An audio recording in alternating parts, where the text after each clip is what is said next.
not being familiar with Sanskritam, I will be presenting in English. Tasmat Karanam Kshamyatam. So the topic, broad topic that I would be presenting on is Dharma Shastram. The question would be, how does Dharma Shastram figure inside this small parinthi of the Samgoshti? The Samgoshti is all about Veda, Vedanta and Darshana. But how does Dharma Shastra figure in this? That question has to be answered. That is, whenever we start anything, we need to consider Anubandha Chatushtayam. That is, Adhikari, Vishaya, Sambandha and Prayojanam. In that, we have to consider what is the Sambandha here.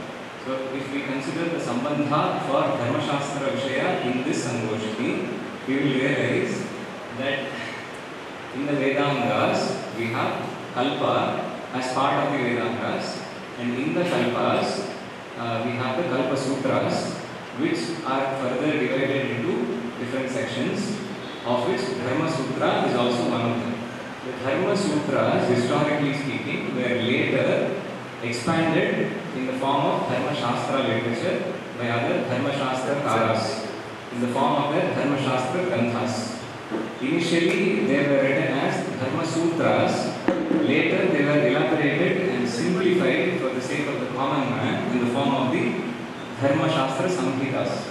So, if we take the Dharma Sutra literature, most of us here may belong, if we are Traivarnika Dvija, we may know that the Sutra we belong to could either be Apastamba Dharma Sutra or Bodhayana Dharma Sutra. This is a common one. It is possible that there are some occasion or rare people who belong to other Dharma Sutras also.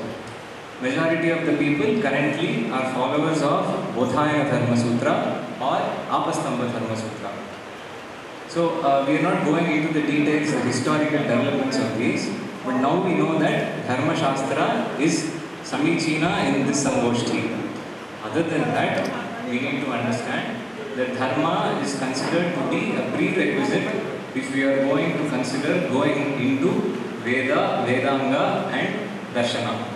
That is why Dharma is first considered as already understood by the Adhikari before pursuing anything in these three sections, that is Veda, Vedanga and Darshana.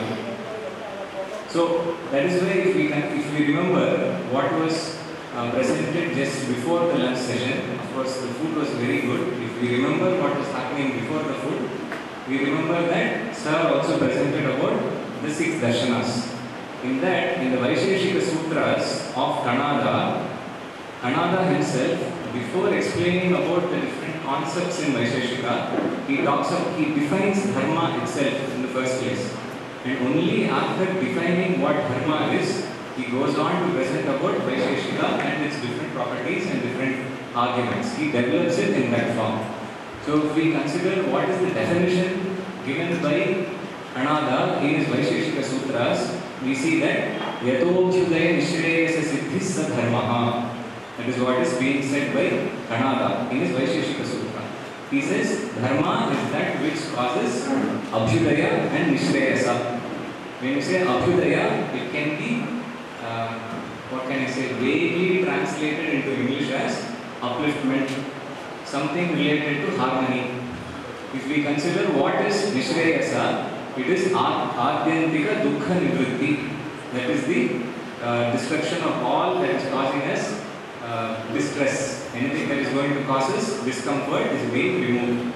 That only when both of these issues are considered, only when any action or any activity is causing both upliftment, that is Abhyudaya, and Adyantika Dukkha Nivritti, that is Nishreyasa, only then it can be considered as Dharma. But if you go to other great Panditas, they also talk about what Dharma is. But if you go to the people who are actually talking about Mimamsa, they will also, very basic definition of what Dharma is according to the purists or the conservatives would be Veda Bodhita Ishta Sadhanatakaha Dharmaha. Whatever is mentioned in the Veda and whatever is useful for getting something, there is some kind of prayojanam, only then it is called Dharma. Of course, let us not go into the mimamsa of it because it will become a little difficult and we will be going on a tangent. The goal here is to talk about one aspect of Dharma Shastra, that is one specific act within the whole range of activities which are considered to be Nitya Karma or any Karma for that matter. So, I hope the presentation is visible. So, the presentation will be on. You can come down and in the border line you can explain. No, it's okay. Because you may not be able to see. I have it on my phone. Okay, okay. Okay. So, Raise your voice. So, Light off. okay. The topic is the peculiar case of Brahma Yajna. So, before we go into looking at what is Brahma Yajna, we need to understand certain basic introductory principles in Dharma Shastra, generally Yajna itself. And for the moment, we will be discussing a little bit of introduction about what this all is about. And then we will talk a little bit about Yajna, a little bit about Panchamaha Yajna, then move on to Brahma Yajna, and only then we will go into the conclusion. So this is the overall route map that the presentation will have. Next slide please. So we definitely know that the rishis and acharyas, our ancestors, have handed down a lot, a huge treasure chest of knowledge, that is jnana. Knowledge is not an exact appropriate translation for jnana, but just for the sake, for the time being, we can say it's a jnana rashi which is handed down to us. And this jnana rashi is the Veda. And significant portion of it deals with actions to be done in order to live in harmony in both inner and outer worlds. So this is what I mentioned to you when I said about Yato Vidaya Nisharayasa Siddhista Dharmaha. This is what actually is actually simplified and presented there in this slide. Next slide please. The most significant acharya that we know of is Adi Shankaracharya, at least from this place. Parashurama Kshetra knows definitely about Acharya Shankaracharya because this is the land which was blessed with his, the dust of his feet. So this he mentioned in one of the basic Prakarana Granthas, that is in the Sadhana Panchakam, he mentions Vedo Nityam Adhiyatam Tanuditam Karmasvanushtiyatam. Only after doing the karma can you go deeper and beyond to pursue studies in Advaita and experience that Advaita Tattva. So nobody said you leave off all karma first so that you can experience Advaita Tattva or Advaita Anubhava. You have to do your karma, study the Veda and then do the karma, whatever is mentioned in the Veda, not something from outside. It should not be kalpita, it should not be randomly imagined, creatively visualized and then do something randomly. So the karma itself, the concept of karma has been explained by different acharyas and rishis in different time periods from different places within the Akhanda Bharata at different points of time. So we will not go deeper into it. It suffices to say that there are many things which we have not yet explored. So there are certain karma, a subsection of the karma itself is called yajna. So we have a Vyakarana Acharya in front of us. He will definitely explain to us how yajna has been derived from different roots in Vyakarana. But I'm not going deeper into it. I mean, this is actually wantedly done this way. I'm not going very deep into it because I was not aware of who the audience would be. Next slide, please. Okay. So what is the yajna? It is Devadot Deshena Abhistyagaha. According to one Bhikshu, Gauri Shankara, who has actually collected all of this in the form of one Sangraha, Sarvatantra Siddhanta Padartha Lakshana Sangraha, one of the very rare texts which we got from the 19th century or close to the early part of the 20th century. This text actually gives proper definitions about, I mean, he has collected some definitions from different sources and given us some definitions which he thinks are appropriate. So he says, what is a yajna? It is Devato Deshena Havistyagaha, offering oblations. Oblations is not the right translation, but there is no other choice here.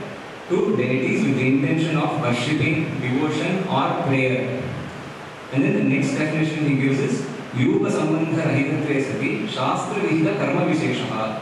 So let's not go into the details of what is a yuba, what is a yuba stamba, and how it is related to yajna. But the basic definition here is, while not being associated with the sacrificial post which is called a yuba, all actions that are specifically ordained by the Shastra.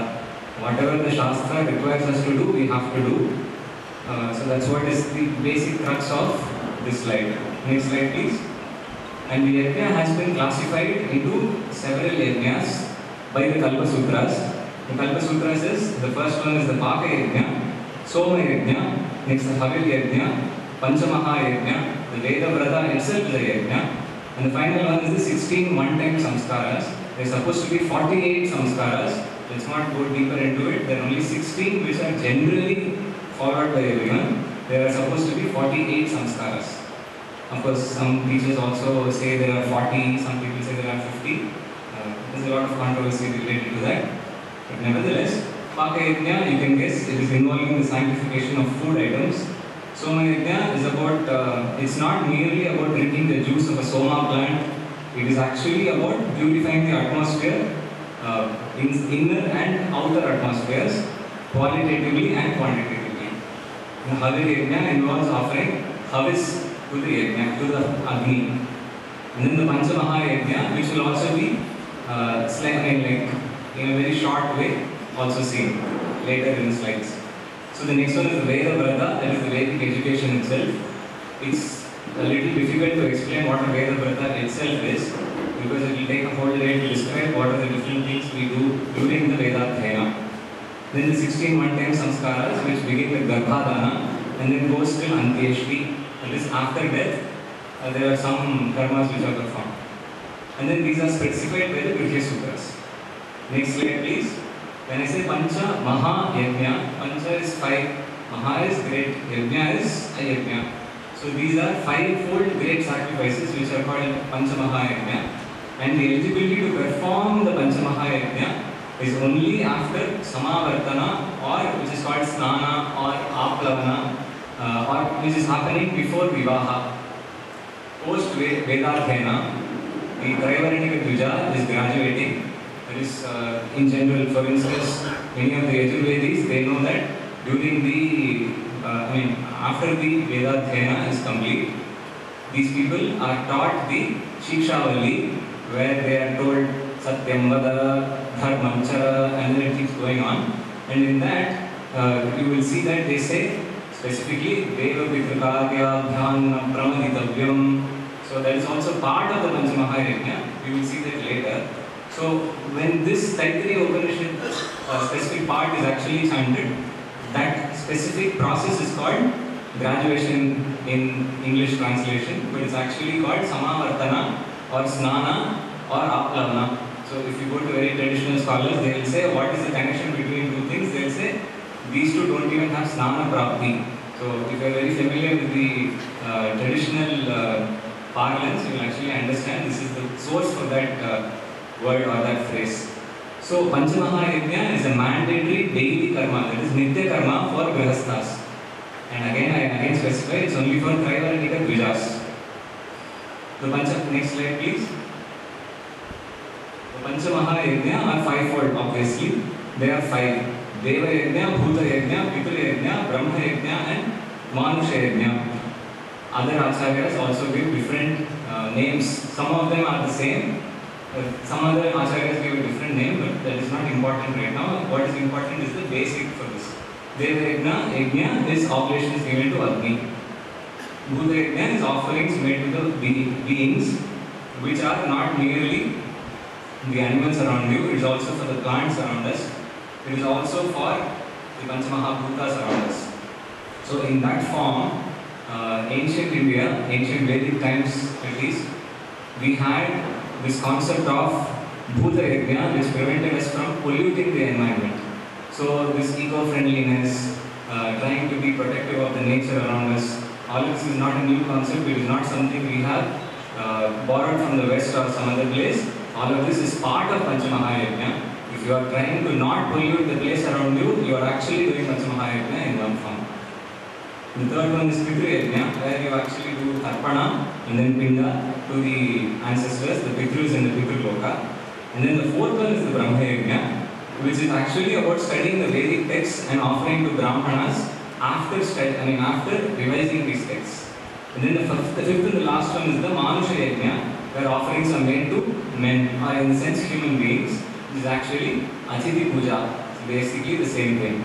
Next slide please. You will see that the Pancha Mahayajnas have been dealt with by different acharyas in different ways. In the Dharma Shastra Granthas, different way it has been explained.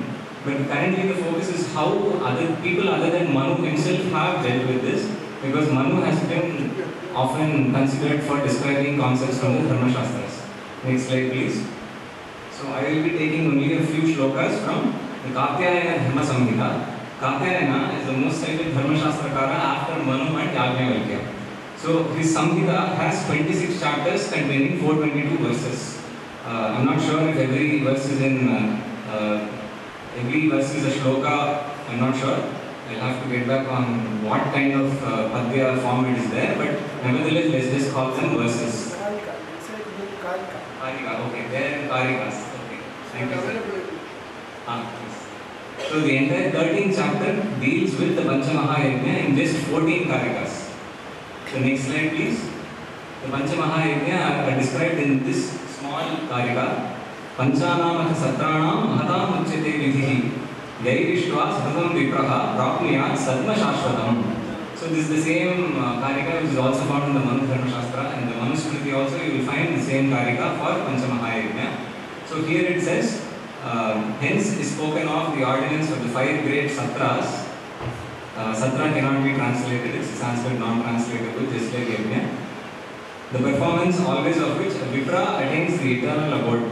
Again, the eternal abode is actually Shashvatam, Prapniyat Sadma Shashvatam, right? So attains a state of eternality, infiniteness, which again cannot be translated from Sanskritam to any other language.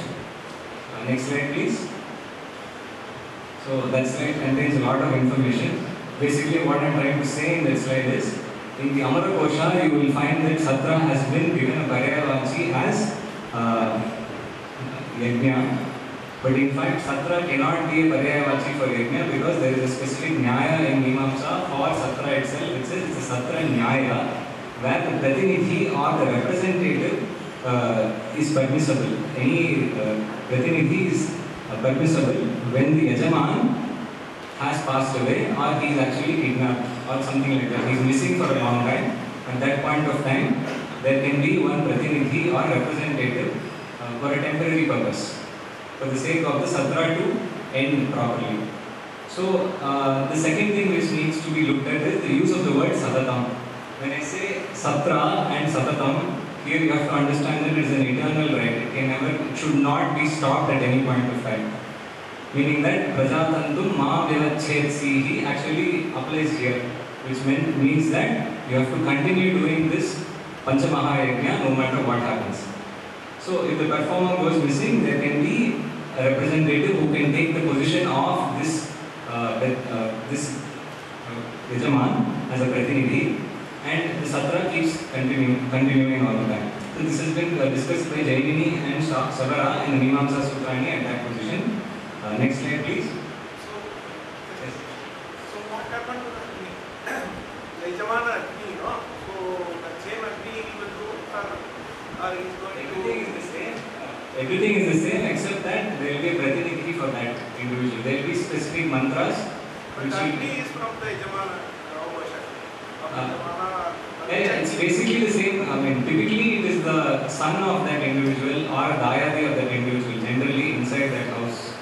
So when I say Pancha Mahayajna, it is only for that individual Grihastha. So it will usually be the next individual who is capable of taking up that position. Like saying the father is passing away, then maybe his younger the brother. son will do the father's salvation. It's the continuous Because process. he every day he has salvation. Every day he is doing the No, you are actually, Upasana is, I'm not talking about Upasana here. Upasana is part of Nitya Karma, but it's not part of Pancha Mahayajna. Suppose Panchamana Agni is Okay. we'll have a question on this. Fine. So, if you go to the next, this slide, it says Deva Bhuta Pitru Brahma Manushyanam Anukramat Mahasatrani Janiya Ta Eveha Mahamakhaha. So it actually tells us what are the 5 different kinds of yajnas which have to be performed. The Panchamaha yajnas have been said as for the Deva, the Bhuta, the Pitru, Brahma and Manushya are in this order. Of course, order of listing this may or may not be significant because of the importance of the targets. It may be significant here. And the use of the word Janiyat here in Mithlinga, we have to understand that this has to be performed without any kind of excuse. It is definitely to be performed. Next slide please. So what is this Brahma Yajna? Now that all the introduction is done, what is this Brahma Yajna? Adhyapanam Brahma Yajna Tithi Yajnastu Tarpanam Homo Devo Balir Bhauto Nriyajnyo Tithi Pujanam. So this is the verse which talks about what is Brahma Yajna. So it says it is basically Adhyapanam is Brahma Yajna.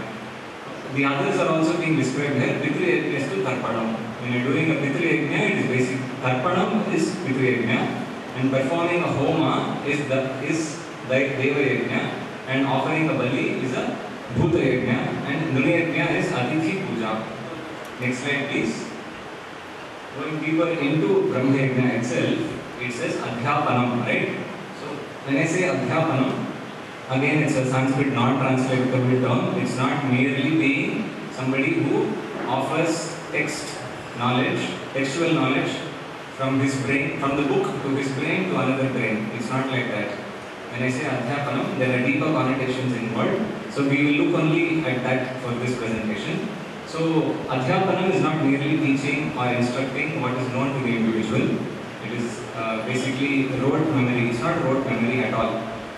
Earlier people used to mistake that Vedadhyayana involves a lot of rote learning where it is only listening to what has been told inside the texts. We've already heard from the past 1.5 days that when you're doing Vedadhyayana, you are actually staying with the Acharya for a very long time. You are actually trying to stay there with him as an Antevasi, learning it and then graduating from the Gurukula. So obviously you have not merely learned only a few words, how to chant a few words. You are also learning the meaning of these, the context of these and the implementation of these mantras. So of course in modern days it's not happening because the whole Prajatantu has been disturbed for a long time, for about 4 centuries by external forces of destruction. So if we have to also again understand, coming back to what is Adhyapanam, it is to continue to transmit the knowledge and the wisdom of the ancients using the teacher's sadhana also and also the anusthana. The teacher who is teaching all of this already has been doing a lot of sadhana and this anusthana will also support the Adhyapana process. So again, who is actually eligible for getting this knowledge? Again, it goes into, he has to be an Arthi, he has to be a Samartha and also a Vidwan. Let's not go into that again because it will delay the whole presentation. Next slide please. So if we look at who is an ideal teacher and who is an ideal student, we can go back to the Kathopanishad and see that Yama is an ideal teacher and you have this ideal student in Nachiketa who's asking correct questions only after he is qualified for asking these questions. It's not that randomly people ask questions like a quiz program. You have to be qualified for the knowledge which you will be receiving when you ask that question. And Yama also tests the student before giving all that knowledge. So that is what I have given you in that small slide. It is not visible. It's alright. We will go to the next slide. So Brahma Yajna, as classified by another Dharma Shastrakara called Harita, in his Harita Samhita, is the Adhyapanancha Trividham Dharmartham Rittha Karanat Shushusha Karanam Cheti Trividham Parikirtinam. So this Adhyapanam is done for Dharma, it is done for Artha, and it is also done in the context of Sushrusha. When the student is actually doing a lot of Sushrusha, the knowledge that is imparted there is actually also in the process of Adhyapana. Next slide please. So Brahma Yajna, when it is done for, next slide please.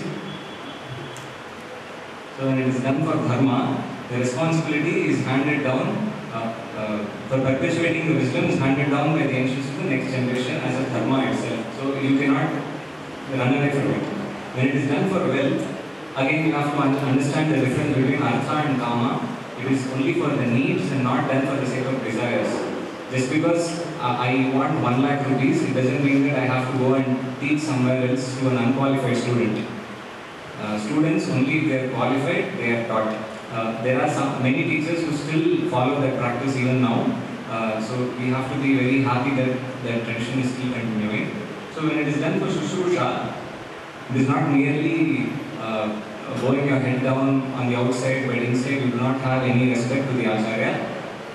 Respect is actually, it should be complete, it should not be artificial. So that is what is meant by Shushrusha there. We are doing everything not because we want to push that Acharya down by pulling his legs. It's just that you are doing all the things you can do to the Acharya because it is your dharma to respect your Acharya, and that is how knowledge actually comes to you. Jnana will come only to the respectful individual. Next slide please. So again, if we look at Shushrusha, according in this context of Brahma Yajna, in the Bhagavad Gita, Krishna also talks about Tadvidhi Pranivatena Pariprashnena Sevaya Upadekshantite Jnanam Jnanivastatra Darshanam. It does not require a lot of elaboration. Next slide please. So in the next slide we see, also in the Naishadhiya Charitam, Sri Harsha actually talks about Nala having attained the Chaturdashatvam, in the sense that he has now studied all the 14 Vidyasthanas, but the Sri Harsha, the narrator there, Sri Harsha says that he does not know how he has understood all the 14ness. So it's a very interesting thing, but the first part of the Karika is very interesting. That is Adhiti Bodha Acharana Pracharanaihi, meaning that this person who is actually going to teach somebody, after doing Adhyayana, and then he has only, first there is only Shabdajnana, then he is doing Bodha, that is Arthajnana is happening. After that is Acharana, so he is actually bringing it into his Anushtana, he is actually trying to experience it and practice it. And then he goes into Pracharana, meaning only then he goes outside and he starts teaching. So these are the 4 steps of teaching. So you can actually learn a lot about teaching methodology from our Shastra Granthas and our Sahitya Granthas instead of going and doing a B.Ed course. That is my opinion.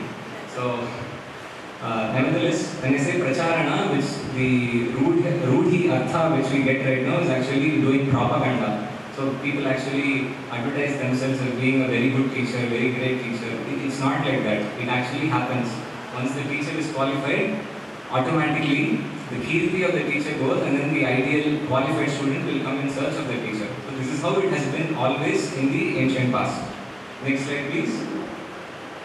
So this is a Brahma Yajna is a Vaidika karma also, because it's all related with the Veda. So Adhyayana is known to be 5-fold. So in this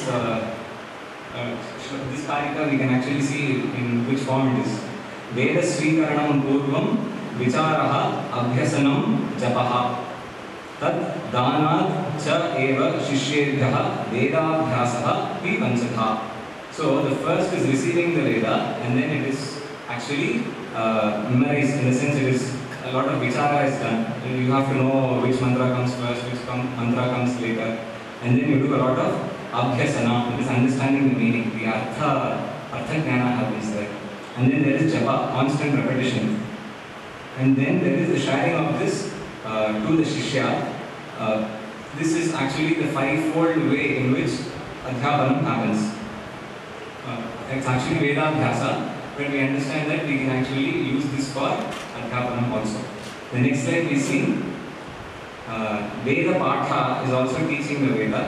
So this is another, what can you say, the definition for what is adhyapanam has been given as Veda Patha in the Sarvatantra Siddhanta Padartha Lakshana Sangraha by the same Bhikshu who we saw in the previous slide. So he also talks about Nityam Upanishadartha Chintanam. So the first one is Patha, it is teaching the Veda. The second meaning, that is Nityam Upanishad Artha Chintanam, it means thinking of the meaning of the Upanishad. Of course, Shravana, Manana, Nididhyasana, so that is actually, this is Nididhyasana. And then this opens up a new dimension to understanding Brahma Yajna, because now it says Upanishad Artha Chintanam. If you go to the next slide, we can actually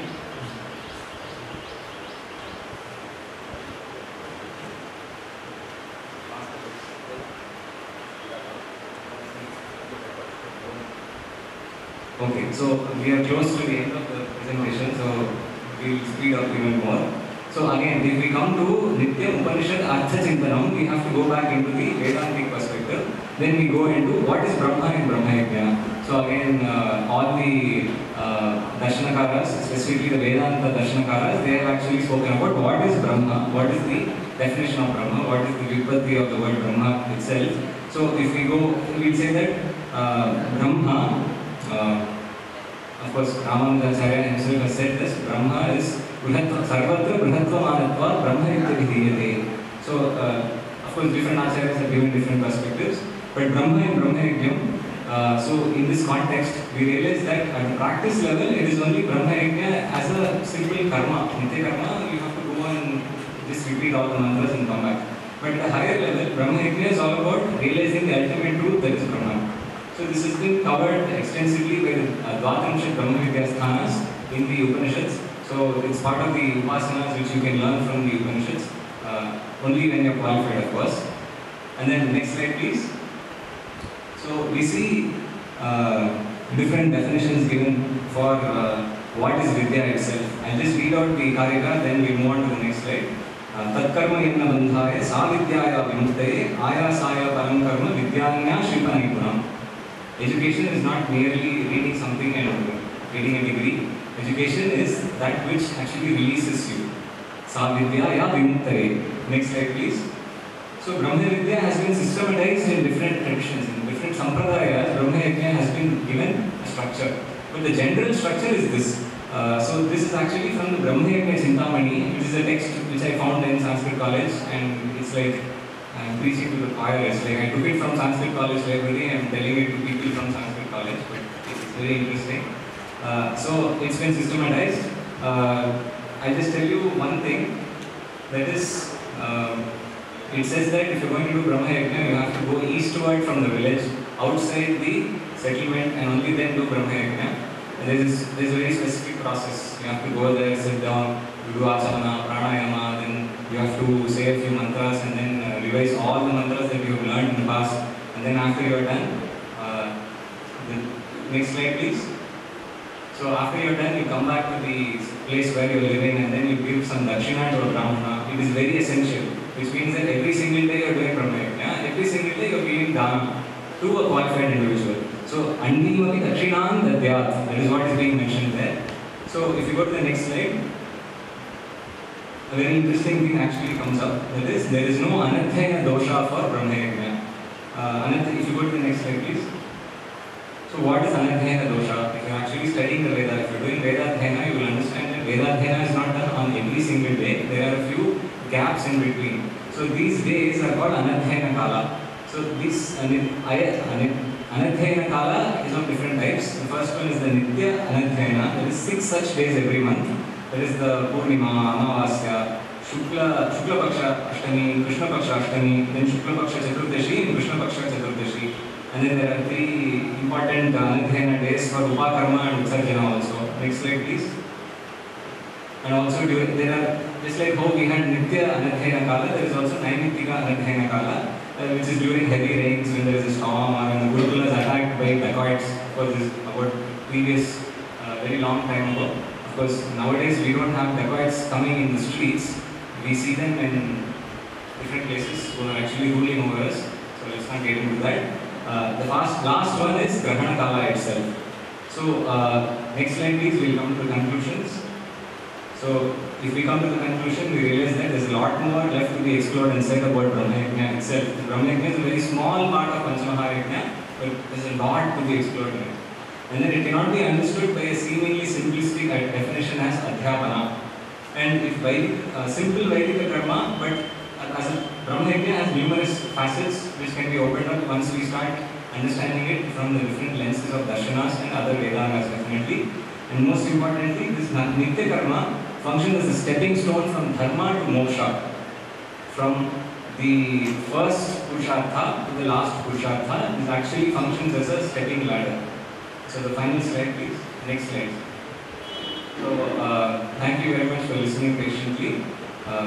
There ends my presentation. Thank you. Thank you, Sri Abhinandareddy sir, for for sharing your valuable insights on Shastras. That was really informative. You are surely an inspiration for the young aspirant Sanskrit teachers. Dr. Uma Maheshwari Chandra Mahodaya, Mumbai SIS Mahavidyalaye, Vedanta Vibhage, Mahobadhyaya Bhavati, Asmin Avasare Darshana Vishayam Adhirutya, Subhashanam Dattva, Asman Anugrihitum Ichchamaha, Mahodaya, Prabhyagachuru Bhavati. Purne Sundar Mukha Arvind Netra, Krishna Param Kimapi Tattvam Aham Na Jane. At the outset, let me have my gratitude to Mr. M.P. Ramnarayan who invited me part of this seminar, and indeed indebted to each one of you. Like last 2 days, I could have a plethora of knowledge that is being shared by so many stalwarts. Good that Abhinav started the Dharmashastra, and from there moving on to what Radhakrishnan ji gave an insight to the children about darshanas, especially with the Vedanta side. I'm almost taking a leap. I'd rather have been tempted to do something on Shankara's works, but I'm taking a leap towards the one of the pioneers in Advaita Vedanta, Sri Madhusudan Saraswati, who hailed in 15th century. I'm just taking a few glimpses about his work, Bhagavad Bhakti Rasayana, and also the position of Advaita Vedanta that he was trying to hold it on, and how has Bhakti as one of the pathways which has been so popular in India at that time also, how he could do some kind of a reconciliation. My very positioning of Madhusudan Saraswati is the kind of satisfaction that he is getting in reconciling Advaita Vedanta and Bhakti. Now, Brahma Jignasa that we have been talking about and how to understand Brahman, and entire Brahma Sutra Bhashya has gone into it, Shankara has written a commentary on it. After that, so many acharyas have written. Now, what was the role of Madhusudan Saraswati, and from there I shall take it on. Just to give a small introduction about him, since many of you may not be familiar, Madhusudan Saraswati is a towering personality among the Advaitins in India.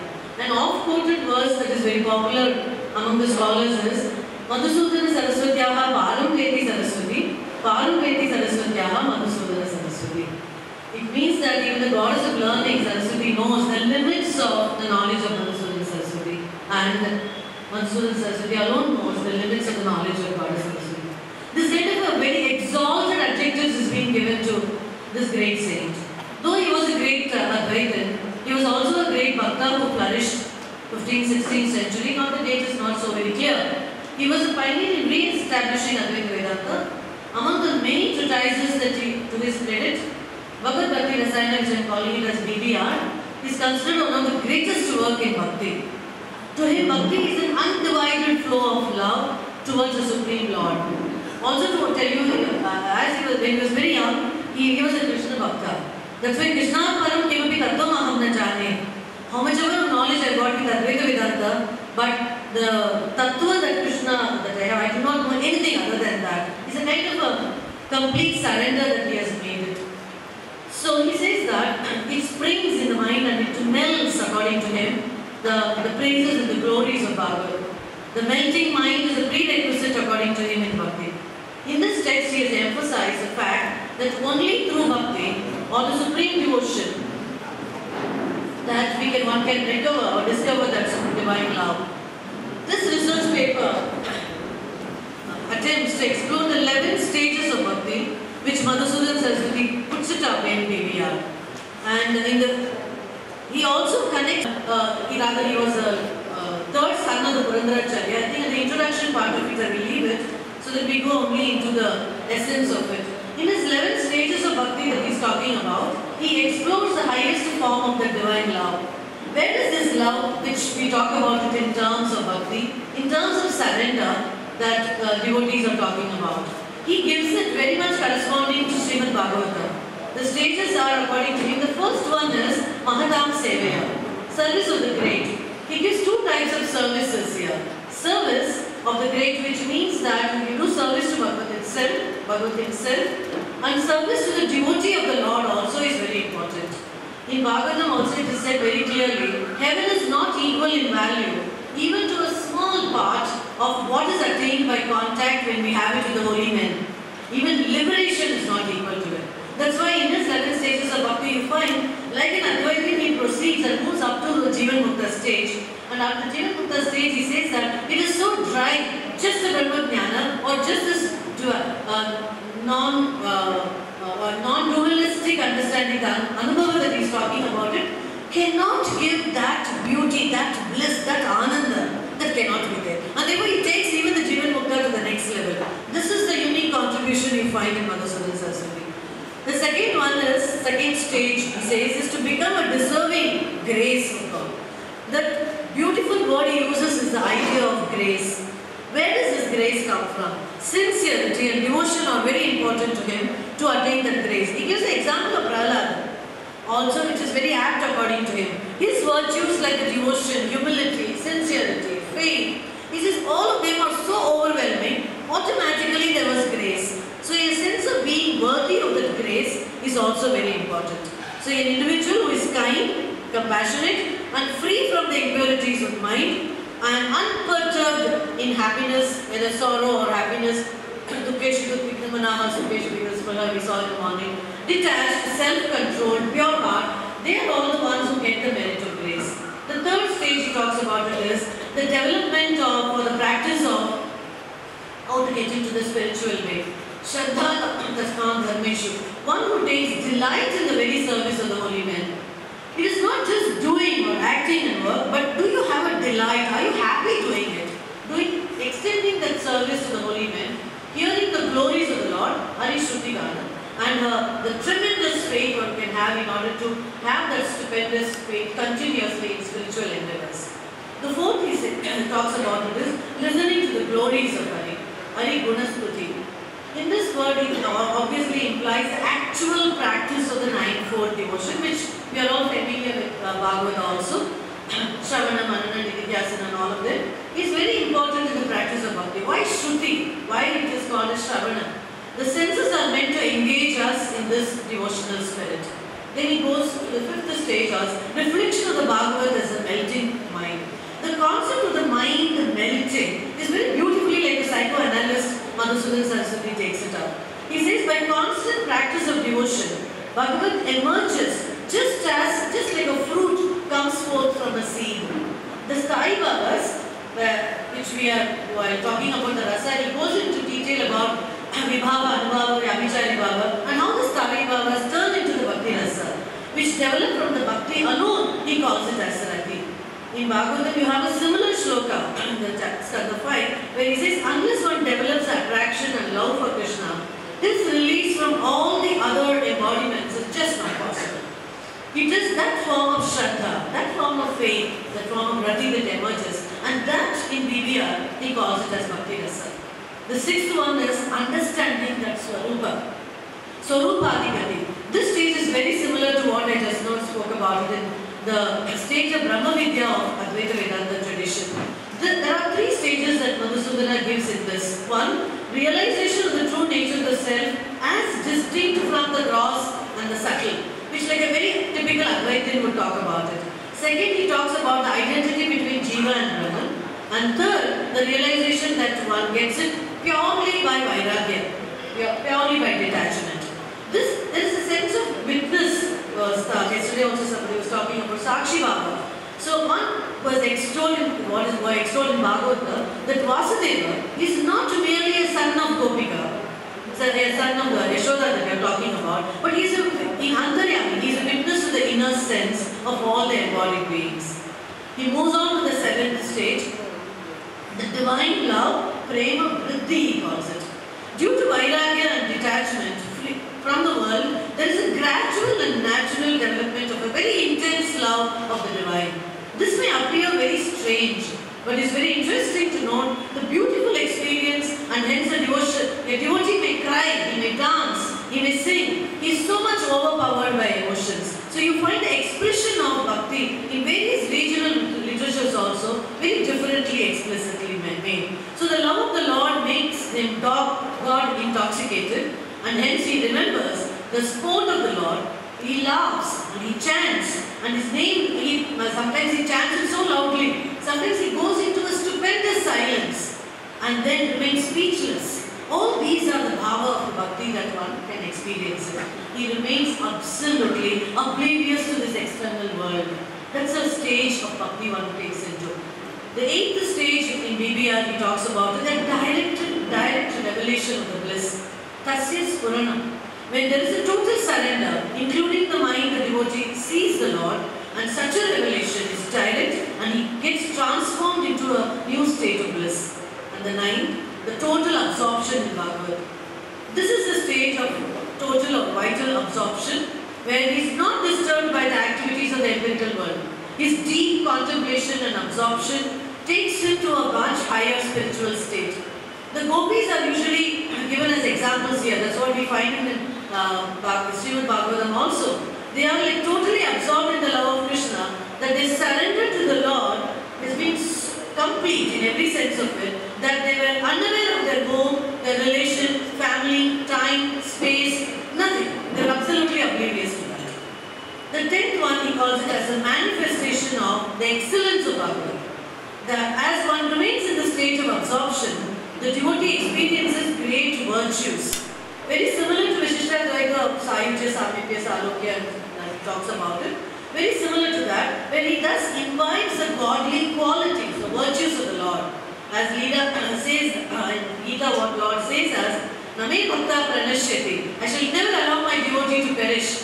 Why? Because he has completely taken over the devotee to himself. That he shall never allow any devotee to have this kind of idea of perish. The devotee relates to Lord as a friend, as a master, as a son, as a companion, as a teacher, as a deity, as a lover, Nayika Bhava also we have seen. Then how can he, such a Lord, ever abandon a devotee? The 11th he calls it as a climax of the divine love. Here is an intolerance of the separation which leads to the total surrender. Prema Parama Kashta, the feeling of separation increases, and you find that love at this stage is very unique, beautiful, it's very blissful, and even for a fraction of a second, the separation of the gopis felt as though it is of millions of years. Madhusudana considered the first 4 stages of bhakti as sadhana, while the next 3 he calls it as an achievement or sadhya, and the last 4th stage he calls it as completely absorption of it, where he takes it as bhakti rasa. While Vaishnavism accepts divine grace as spontaneous, Madhusudana says even that comes only by efforts. Who is a true devotee? One who gets detached with efforts and follows the path of knowledge, and while one whose mind melts, he takes the path of devotion. So the realization of Atman, the ultimate state, is Advaita. Is included even in the stages of bhakti. You are able to see Madhusudana as a good mixture of where Advaita, and he wanted to include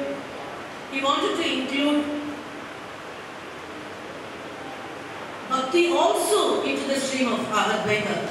Metaphysically, ontologically, all philosophers will not agree to it. On the contrary, that's where the Lord onslaughts be found also. How can a non-dualistic system ever get into bhakti into the system?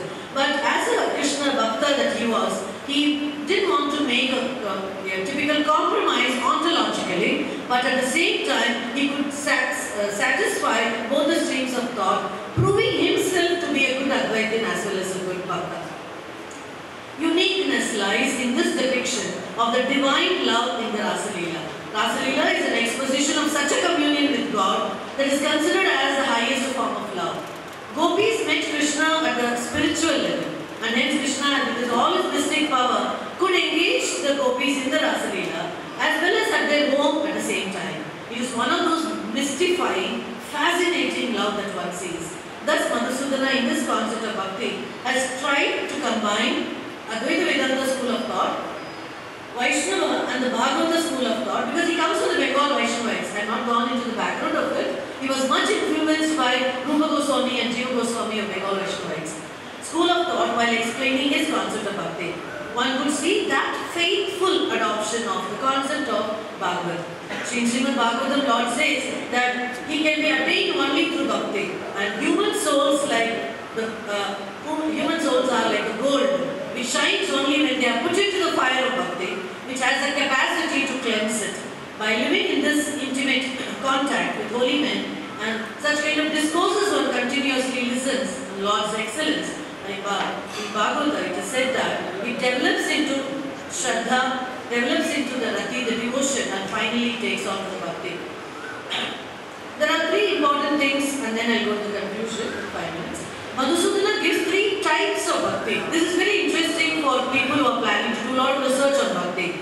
Drishtapala, when one can see the result of Bhakti, like the Siddha Purushas. Adrishtapala, one can never have such kind of a devotion. This is due to the domination of the Rajas and Tamas, and therefore that could also result in sorrow. So you have the examples of Madhusudana in his commentary in the very first chapter. He talks about Hiranyakashipu and Shishupala as an example. Immediately they don't see the phala, but eventually they also get it. And the last he called this as a Drishta Adrishta phala. This is for the sadhanas. With Jnana and Vairagya, even the yogis approach Lord's feet to realize it. Bhakti as a rasa, how does he bring this and make it as a culminating point? In Bhagavata Purana, Rati is presented as Bhakti of Krishna in a very aesthetic terms. In general rasas, both Bhakti rasa and ordinary rasas, they give bliss in a very common language. Yet Bhakti rasa is a reflection of Bhagavat, while in the other rasas, Bhagavat is considered connected to objects only, conditioned by the objects only. When permanent moods like Rati, they develop into rasa through the association of Vibhava, Anubhava and Vyabhichara Vibhava, then they become manifested as bliss, and this he calls it as rasa. So he makes a very systematic understanding of what one actually happens in the mind when you think about an object. What does that object give rise to those associations? Does those associations guarantee those forms of the turning into rati, turning into rasa?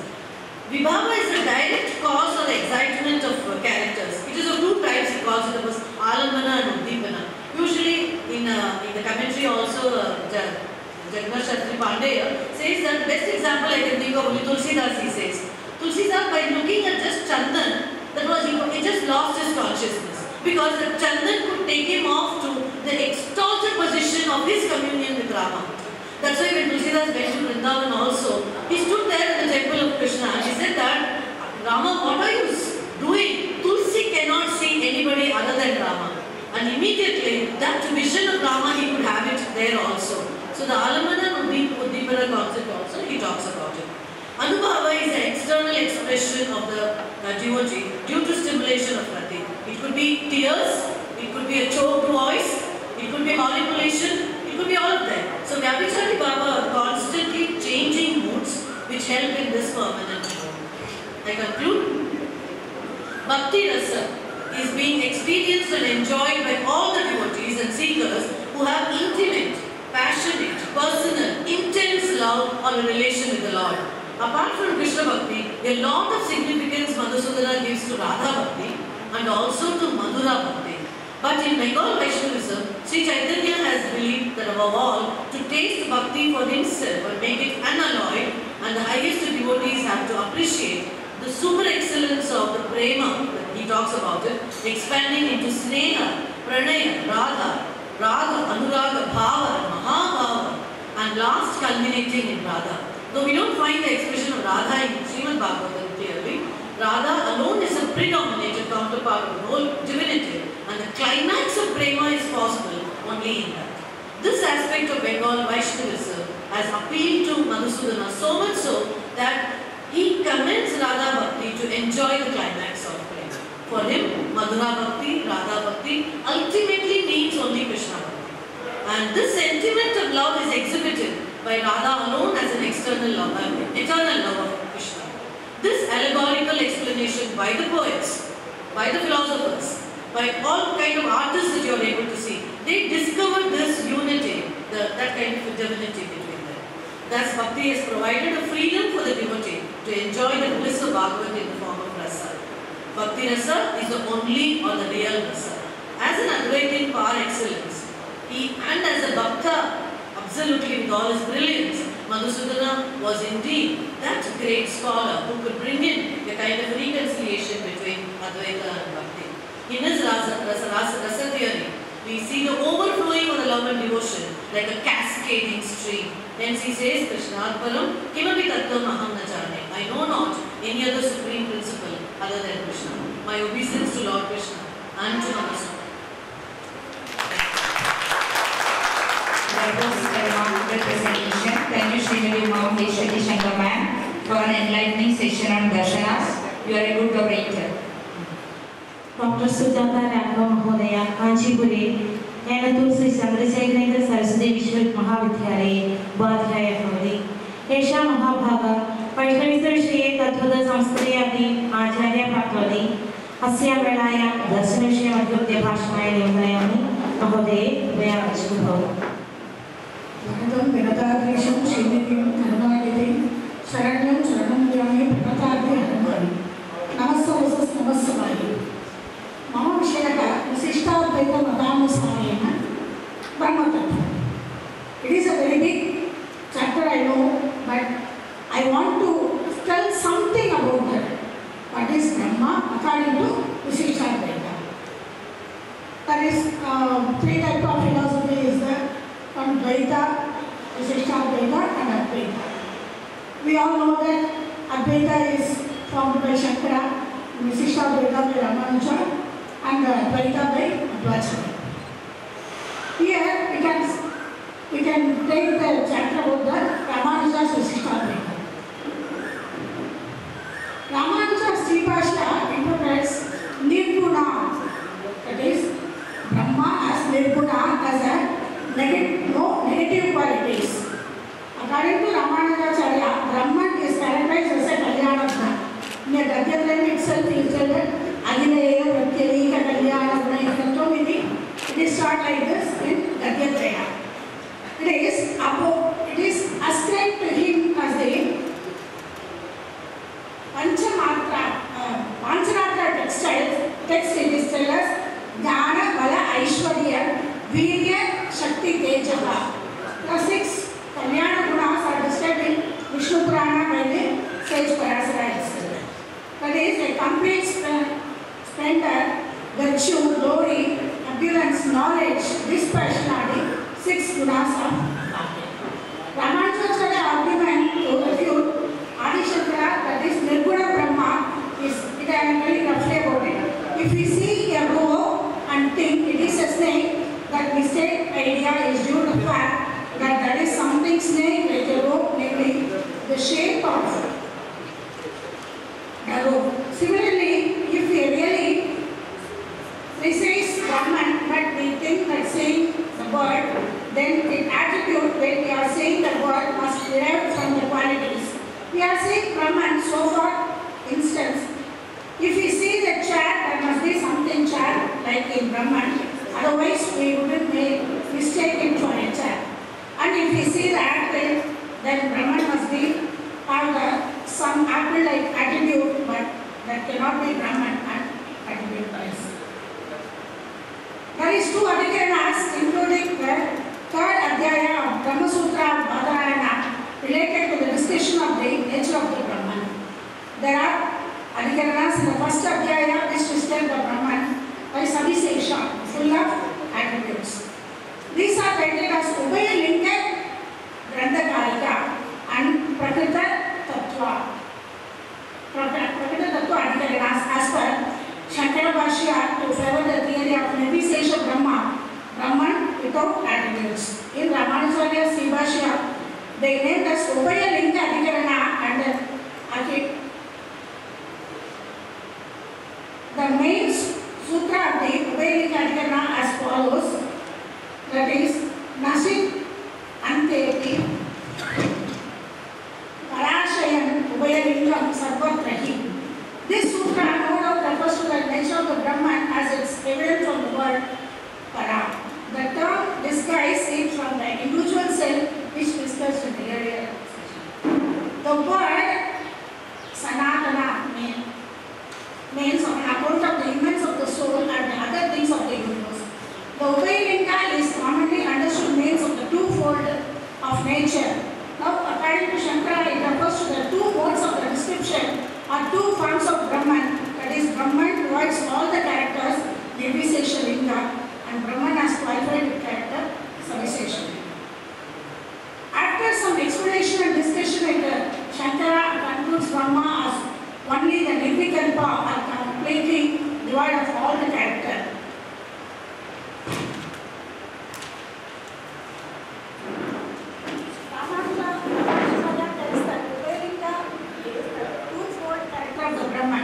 Brahman has totally from all the determinants, Nirvishesha, and Brahma has endowed with numerous auspicious qualities, like Kalyana Gulaka. Ramanuja interprets the Brahma Sutra by taking into consideration the text which it appears. Regarding the context, it is said that the Adhikaranas are the prescribed path of presence, the condition of the Jivatma in the states of dream, deep state, and seeking for the purpose of developing non-attachment by the sake of moksha. Badarayana introduced this chain in order to promote an ancient craving of the attainment of Brahma, but emphasizing the fact that the Brahman, unlike Jiva, is free from all imperfections and also endowed with auspicious attributes so that it is worthy aspiring of the supreme goal of the human endeavor. According to him, Brahma was awaits of all the Jiva, as Antaryami would also be affected with the defect found of the bodies of Jiva. Badarayana, as interpreted by Ramanuja, injects the prime face view. Ramanuja points out the Brahman, in spite of abiding the Jiva and other physical entities, is untouched by any quality. Na prativyate antartena parayaso brahmanhi aparushartha. This is the implication of the word. Why Brahman is not touched by defects? The answer is given in the text Brahma Sutra by Subhayalinga and Sarvatrahi, which means that it is that in all the Shruti and Smriti texts, Brahman is described as possessing the first fold characters, free from all determinants, endowed with auspicious attributes, that is Nikhila Doshatva and Kalyana Gunatva. Thus, Chandogya Upanishad says Brahman is free from evil, free from old age, free from death, free from grief, whose needs the self-fulfilled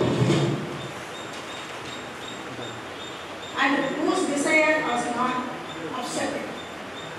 In the above text, the twofold characters of Brahman is explained or mentioned.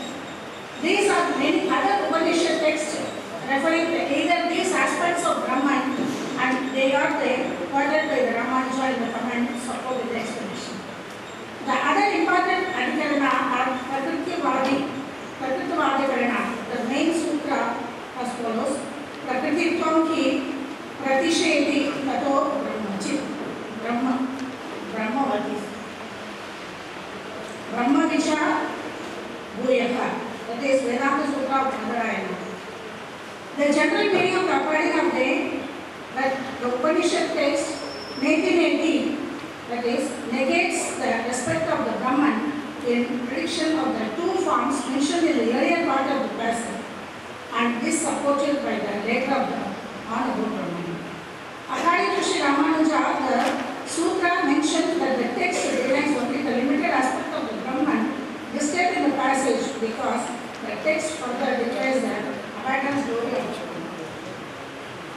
Further, Sri Ramanuja raises the question as privileges which reflects Adisankara's interpretation, whether it would be possible to maintain the Ubhaya-Lingatva of Brahman considering the fact of the words, not this, not this, nothing.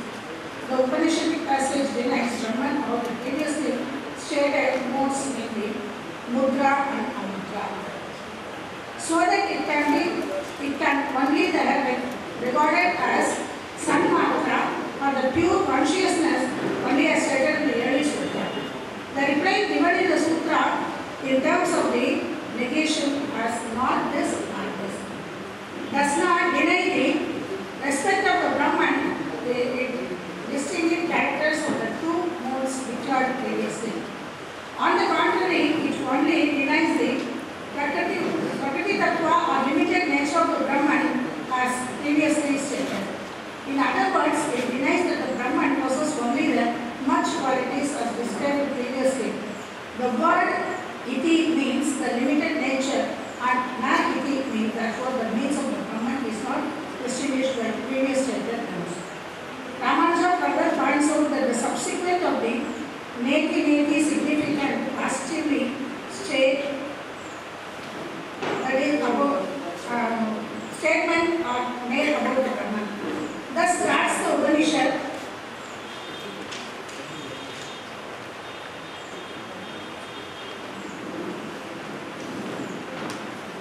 Ramanuja, there is nothing higher or greater than Brahma, referred to the earlier as implied by the two words Anyat and Para in the text. In other words, no other being which is more glorious both the respect of the Swarupa and Guna ever exists.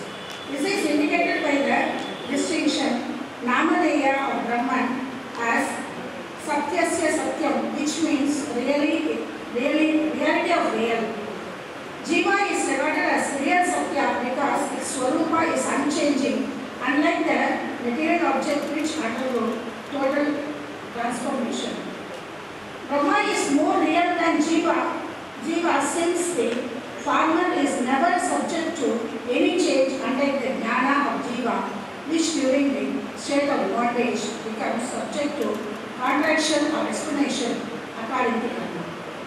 Brahman ever remains unchanged both in respect of the Swarupa and jnana, and it is free from karma. It is therefore the highest quality in the positive statement made in this Upanishad subsequent of the negation of the neti emphasizes this glory of the Brahman. This is the implication of the word Bhuya Tattva Bhavati. In this sutra, it means that the text further says more about the Brahman. Thus it follows that the sutra does not prove that Brahman is Nirvisesha, but on the contrary, it confirms the Savisesha and endowed the Ubhaylinga and stated by Badarayana. For conclusion, the Brahma is free from all developments in Brahman as endowed with infinite auspicious quality according to Thank you. Thank you, Dr. Sujata Raghavan ma'am, for sharing with us your valuable insights on Visishtadvaita. सरलभाषाधारः Shri T P. Adarsh महोदयः वेदान्तविषये अस्माकं पितामहः तदुदमार्गदर्शी च भवति इति निश्चयेन वक्तुं शक्यते। तदर्थः अहम् अधुना भवन्तं ज्योतिषविषये अधिकृत्य सम्भाषणाय निमन्त्रयामि। भवान् कृपया आगच्छतु।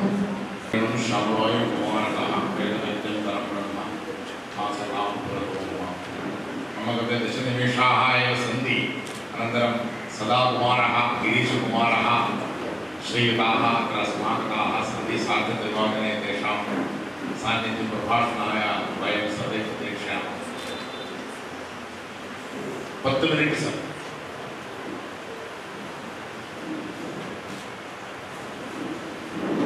മറ്റ് വേദാംഗങ്ങൾ 6 വേദാംഗങ്ങളിലെ വേദം എല്ലാവർക്കും നിത്യമധീയതാം രക്ഷിക്കണം ഇവിടെ ഏറ്റവും പറഞ്ഞു. അതിൻ്റെ വേദ സംരക്ഷണം അതാണ് നമ്മുടെ നാടിൻ്റെ സംരക്ഷണം തന്നെ. വേദ സംരക്ഷണത്തിൽ നിൽക്കുന്ന അതില്ലെങ്കിൽ ഭാരതമില്ല.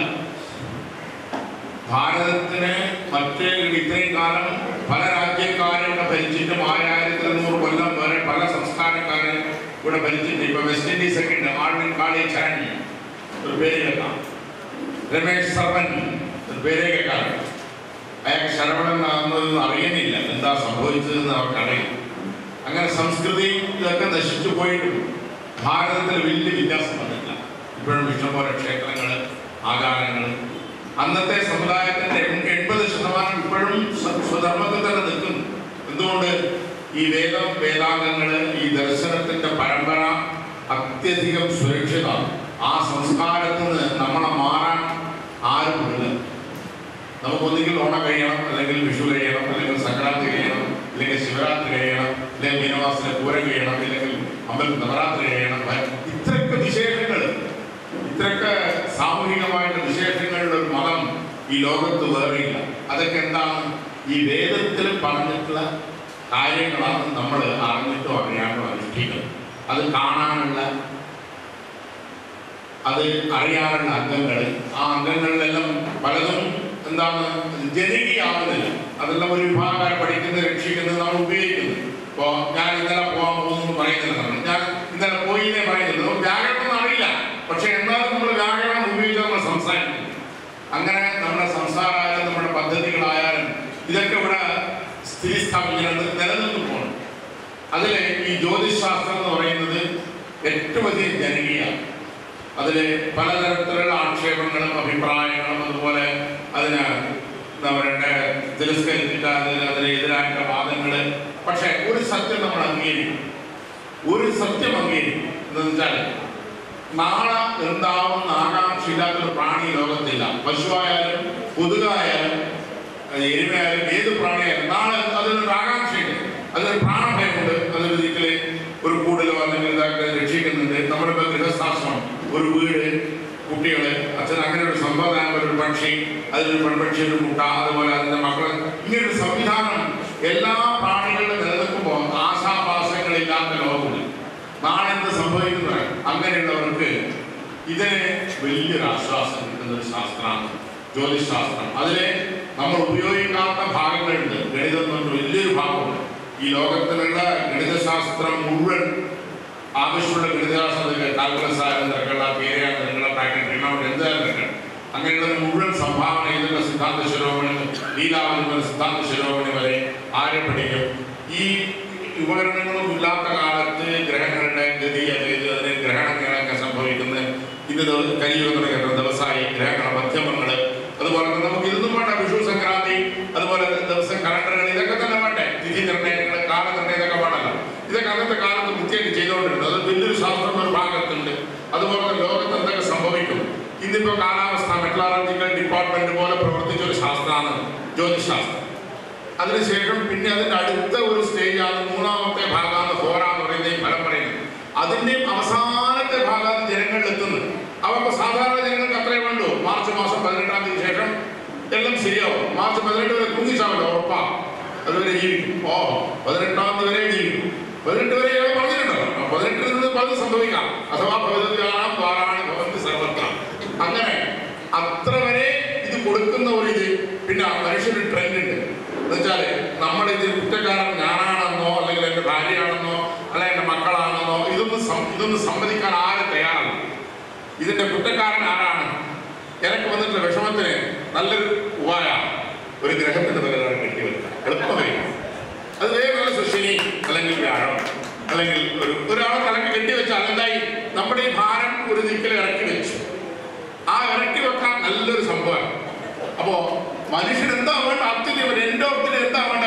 കുറച്ച് മനസമാധാനമാണ്, അത്രേ വേണ്ടു. അത് കൊടുക്കാൻ ഇത്ര നല്ലൊരു ശാസ്ത്രം ഈ ലോകത്ത് ഏടിയാണ്. നിങ്ങൾ എത്ര സൈക്കോളജി എന്ന് പറഞ്ഞു, എത്ര കൗൺസിലിംഗ് എന്ന് പറഞ്ഞു, എത്ര നിങ്ങളുടെ സ്റ്റഡീസ് പറഞ്ഞു, എത്ര അന്തരാത്മാവിന്റെ ഉള്ളിലുള്ളിൽ ഇതൊക്കെ പറഞ്ഞാലൊന്നും തലയില്ല. ഇതൊരു കാര്യം നോക്കോ, പ്രശ്നം നോക്കോ ചെയ്യാം.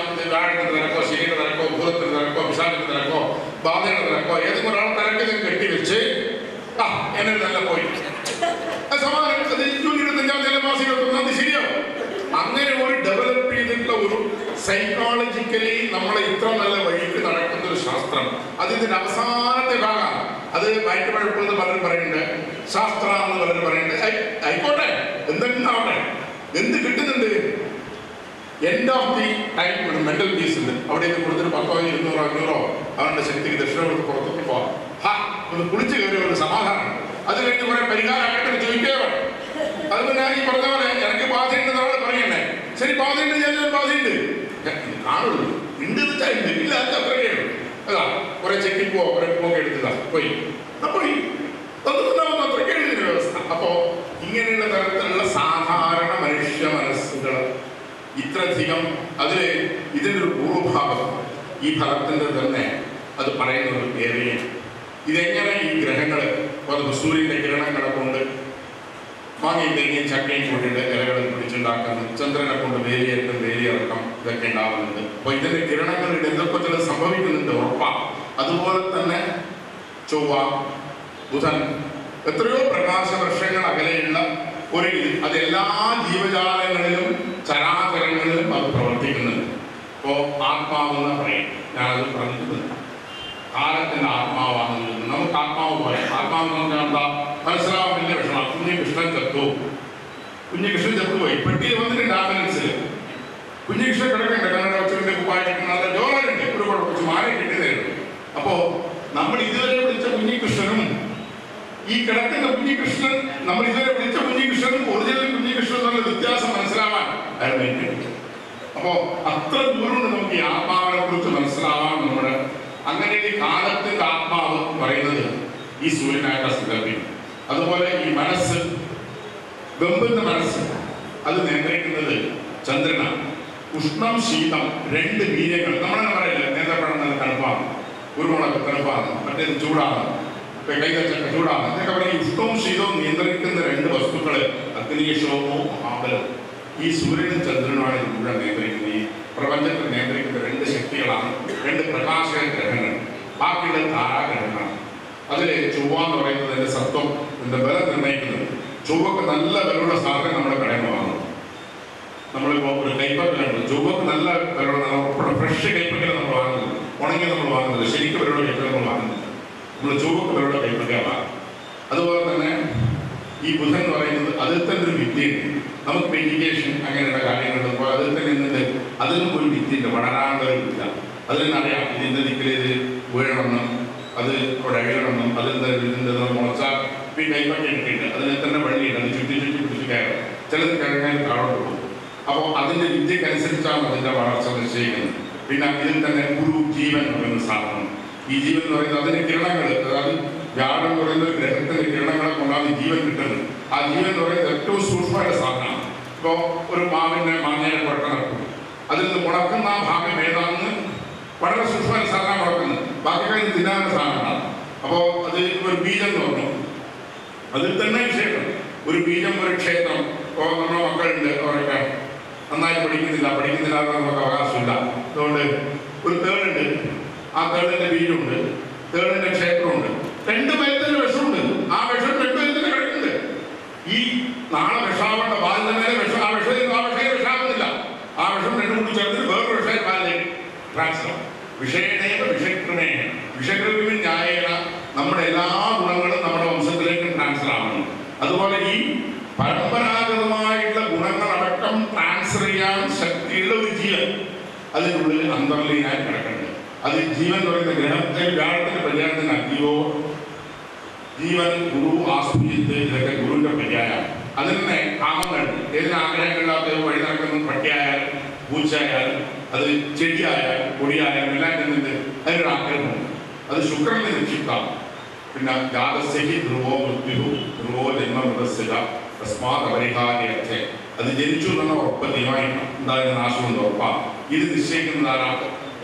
ഈ ശനീശ്വരൻ എന്ന് പറയുന്ന ഗ്രഹമാണ്. ശനിയാണ് ദുഃഖം എന്ന് പറയുന്ന കാലം. അതിൽ തന്നെ ഉണ്ട്, അത് നശിക്കാനുള്ളൊരു വഴിയുണ്ട്, അതിനെ സംരക്ഷിക്കാനുള്ളൊരു വഴിയുണ്ട്. ഇങ്ങനെ ഈ 7 ഗ്രഹങ്ങളുടെ കാലഘട്ടം കൊണ്ടാണ് ഈ പ്രപഞ്ചം നിശ്ചയിക്കണം. ശാപവായും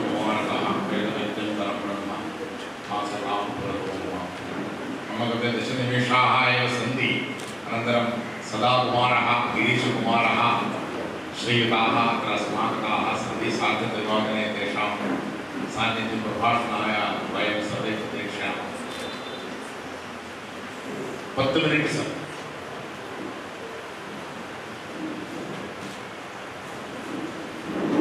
മറ്റ് വേദാംഗങ്ങൾ 6 വേദാംഗങ്ങളിലെ വേദം എല്ലാവർക്കും നിത്യമധീയതാം രക്ഷിക്കണം ഇവിടെ യജ്ഞത്തിലൊക്കെ പറഞ്ഞു. അതിന് വേദസംരക്ഷണം, അതാണ് നമ്മുടെ നാടിൻ്റെ സംരക്ഷണം തന്നെ വേദസംരക്ഷണത്തിൽ നിൽക്കുന്നതാണ്. അതില്ലെങ്കിൽ ഭാരതമില്ല. ഭാരതത്തിന് മറ്റ് ഇത്രയും കാലം പല രാജ്യക്കാരും ഇവിടെ ഭരിച്ചിട്ടും 1200 കൊല്ലം വരെ പല സംസ്ഥാനക്കാരും ഇവിടെ ഭരിച്ചിട്ട്. ഇപ്പൊ വെസ്റ്റ് ഇൻഡീസ് ഒക്കെ ഉണ്ട്. ആർവിൻ കാളി ചരൺ ഒരു പേര് കേൾക്കാം, രമേശ് സർവൻ ഒരു പേര് കേൾക്കാം. അയാൾക്ക് ശരവണൻ ആകുന്നതൊന്നും അറിയുന്നില്ല, എന്താ സംഭവിച്ചതെന്ന് അവർക്കറിയില്ല. അങ്ങനെ സംസ്കൃതിയും ഇതൊക്കെ നശിച്ചു പോയിട്ടും ഭാരതത്തിൽ വലിയ വ്യത്യാസം വന്നിട്ടില്ല. ഇപ്പോഴും ഇഷ്ടംപോലെ ക്ഷേത്രങ്ങൾ, ആചാരങ്ങൾ. അന്നത്തെ സമുദായത്തിന്റെ 80% ഇപ്പോഴും സ്വധർമ്മത്തിൽ തന്നെ നിൽക്കുന്നു. എന്തുകൊണ്ട്? ഈ വേദാംഗങ്ങള്, ഈ ദർശനത്തിന്റെ പരമ്പര അത്യധികം സുരക്ഷിതമാണ്. ആ സംസ്കാരത്തെ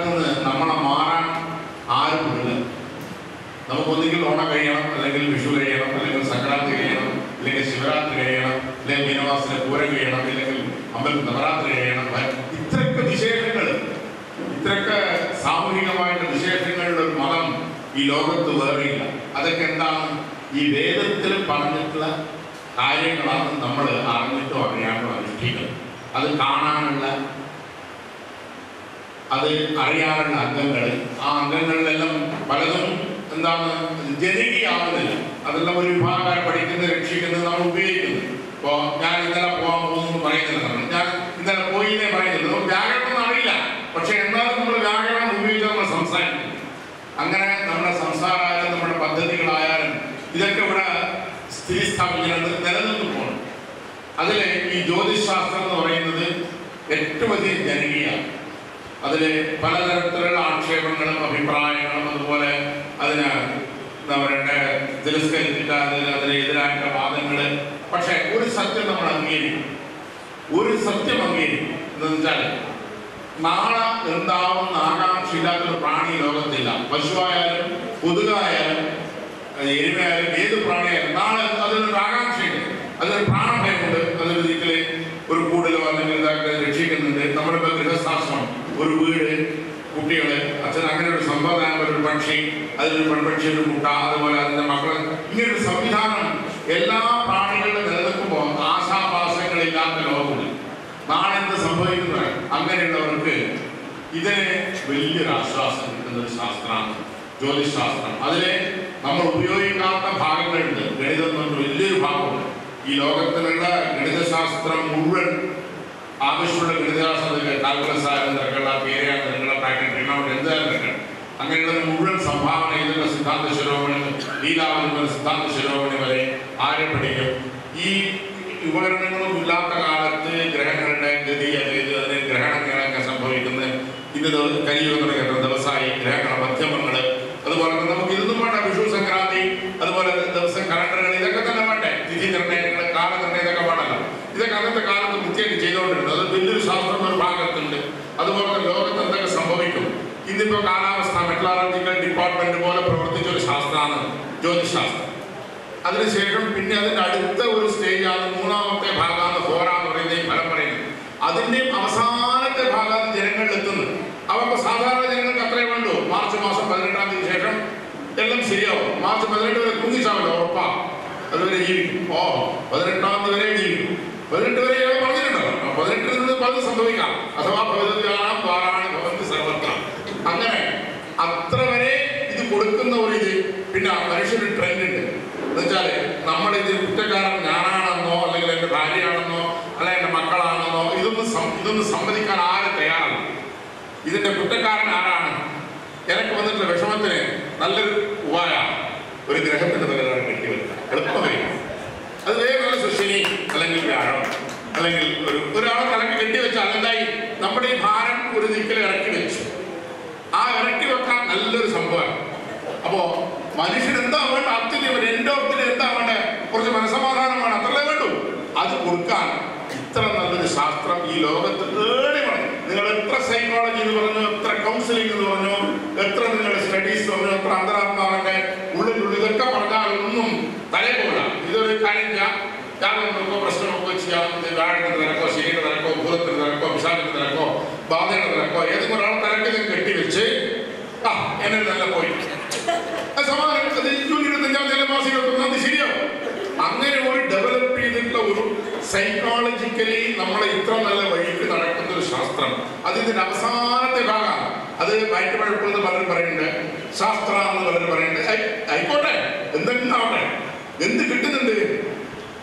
എൻഡ് ഓഫ് ദി ടൈം ഒരു മെന്റൽ പീസ് ഉണ്ട്. അവിടെ ഇത് കൊടുത്തിട്ട് 10-ഓ 200-ഓ 500-ഓ അവരുടെ ശക്തിക്ക് ദക്ഷിണ കൊടുത്ത് പുറത്തൊക്കെ പോവാം.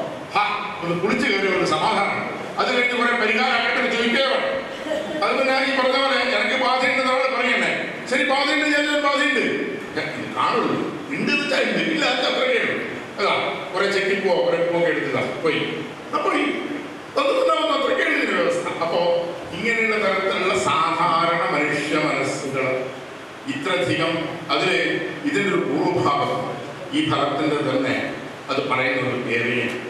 ഇതെങ്ങനെ ഈ ഗ്രഹങ്ങൾ സൂര്യന്റെ കിരണങ്ങളെ കൊണ്ട് മാങ്ങയും തെങ്ങിയും ചക്കയും കൊണ്ടിട്ട് ഇലകളിൽ പിടിച്ചുണ്ടാക്കുന്നു, ചന്ദ്രനെ കൊണ്ട് വേലിയേറ്റം വേലിയിറക്കം, ഇതൊക്കെ ഉണ്ടാകുന്നുണ്ട്. അപ്പോൾ ഇതിന്റെ കിരണങ്ങളുടെ എന്തൊക്കെ ചില സംഭവിക്കുന്നുണ്ട് ഉറപ്പാണ്.